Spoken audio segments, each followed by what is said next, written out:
Kat Iniba, and welcome back to Halo Halo, your top entertainment and lifestyle show for Asian Pacific Americans. And in the studio today is author Joel Peterson. He wrote this book, Dreams of My Mother's. It's a true story based on his own life, where his Korean biological mother gives him up for adoption.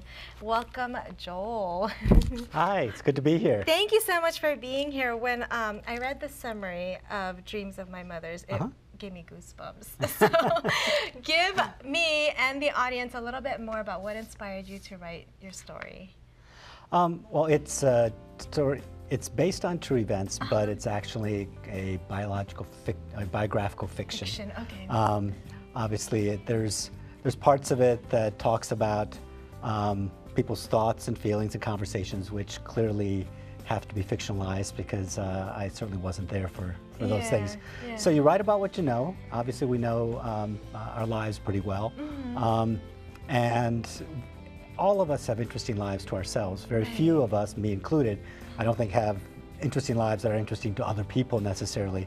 But we all have mothers. And so what I wanted to write a book really was to use some of the events that I was witness to in my life as a backdrop and stage to be able to showcase the journey of two women, two mothers. And I was adopted when I was almost 7. Okay. And my mother was working in clubs, and I was an illegitimate child from her work and from American GI. And so it was a very different time, and she was in a very difficult circumstances.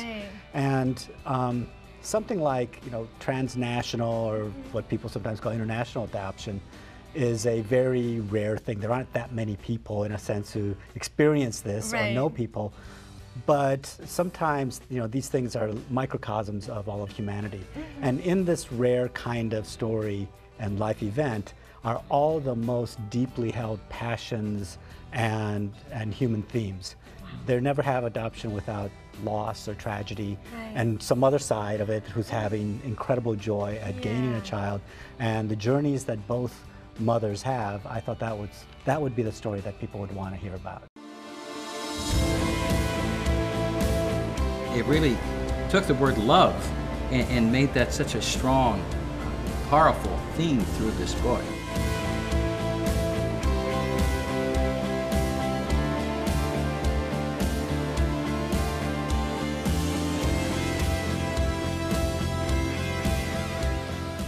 Now, what did you learn from both your mothers? Well, an awful lot. I credit, to the extent that I have anything about me that is worthy and good, I really attribute to one or either or both of them. For my birth mother, I mean, what I really understood was what it means to sacrifice. I mean, to have clearly bonded and have a child, and then realize that that in your best interest, that you believe that you have to not be selfish and to sacrifice on behalf.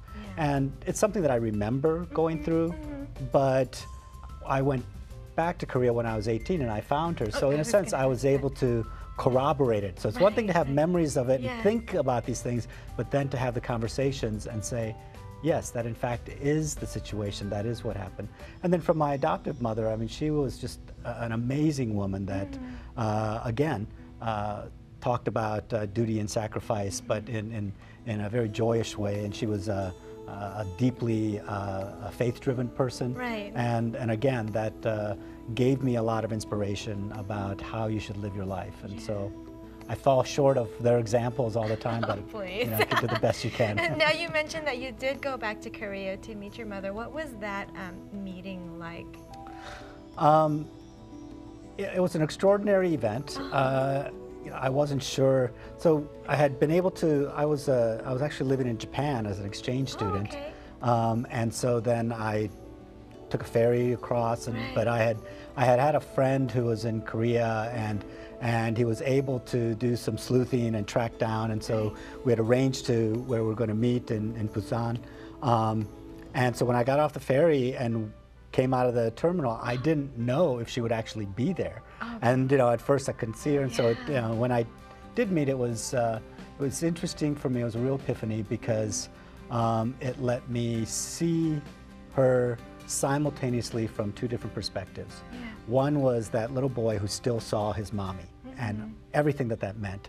At the same time, here I was, you know, at the time I was 18 going on 19 and had grown up and had a very American perspective. Right. And so now I'm looking at this, you know, little old Korean woman, and so very, very, you know, kind of a little schizophrenic, Yeah. you know? But deeply emotionally laden on both ends of that. What kind of encapsulates what makes my adopted mother special is she had 4 children. My father and she had 4 children of their own, biological children, Right. A son and 3 daughters, and so people always ask them, Why? you have children, Yeah. why would you adopt? And she was always like, well, if you're driving down the highway and you see somebody just in a horrible accident, Right. you don't go and say, oh, you know, I already have 4 passengers. Right. I'm not going to stop. She's like, why would you not Yeah. look at whether you could You can. help a child in need? And she's like, I could not help in any way but say, we have the capacity, we have the love, and we want to do this. Yeah. So that's, you know, that's a great lesson. I think the story I write about in the Right. book and my personal story could not have happened probably anywhere but the United States. For Yes. as much flawed as it is, there's an awful lot that it has for potential. A lot to learn from, very inspirational. Now you are actually signing and doing a meet and greet this Sunday. Yes. Tell me a little yes. bit more. How do we get more information? So you can get information on that at the book's website, which is dreamsofmymothers, plural.com. And it's at the Flint Ridge Bookstore and Coffee Shop in La Cañada, Flint Ridge. And you can go to the website. It'll have a tab that says events and news, and it'll be right there. The Facebook is also Dreams of My Mothers, and so you can look it up on Facebook Yes. as well. And I'd be thrilled if a couple of people showed up. Oh, good. Congratulations. Thank you so much for sharing your story, Joel. My pleasure, Kat. Thank you for having me. Again, for more information on Joel, make sure to check out the website on your screen and don't miss his book signing in La Cañada. All the information is on his website.